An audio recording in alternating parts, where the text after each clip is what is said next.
ඔයාලා හැමෝටම අදත් වෙනදා වගේම ඔයාලව ආදරෙන් එකතු කරගන්න ඒ KD plant nursery වෙත. එතකොට අදත් ඔයාලට පොඩි පැකේජ් දෙකක් අරගෙන ආවා. එතකොට බලමු මොනවද අපි තියෙන පැකේජ් කියලා. මේ 43 වෙනි පැකේජ් එක. මේකට ඔයාලට පැල 10ක් තමයි තියෙන්නේ. මේ පළවෙනි එක, මේක විස්පර් එකක්. මේක සමෝරා.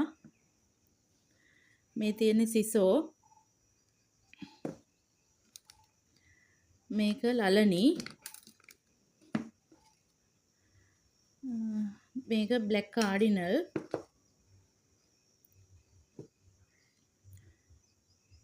මේකත් බ්ලැක් කාඩිනල්. එතකොට මේක ප්‍රින්සස් අමාලියා.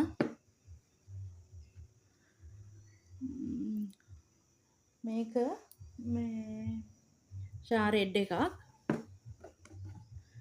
මේ තියෙන්නේ විටාරා.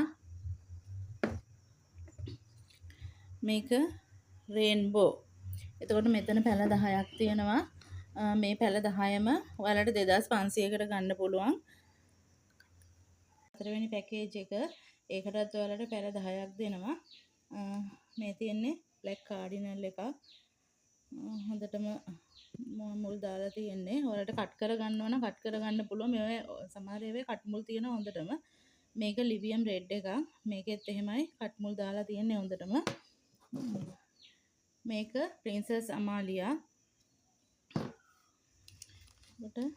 මේක ලලනි. මේකත් ලලනි.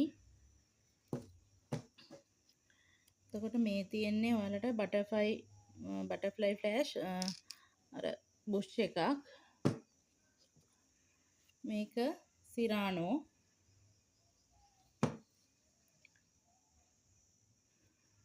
මේකත් ලලනි එකක්. ලලනි කියලා කියන්නේ ගොඩාක්ම ඔයාලට අර පැල බෝ කරගන්න පුළුවන් වර්ගයක්. මේක ජගුව ග්‍රීන් එකක්. එතකොට මේක පින්ක් බර්ඩ් පොඩි බුෂ් එකක් තියෙන්නේ. එතකොට මෙතනත් පැල 10ක් තියෙනවා. මේ පැල 10ත් ඔයාලට ගන්නවා නම් ගන්න කෙනෙකුට ගන්න පුළුවන් 2500කට. එතකොට ගන්න කැමති කෙනෙක් ඉන්නවා නම් මගේ WhatsApp නම්බර් එකට කෝල් එකක් දීලා පැල වෙන් කරගන්න පුළුවන්. එහෙනම් අද ගිහින් එන්නම්. තෙරුවන් සරණයි.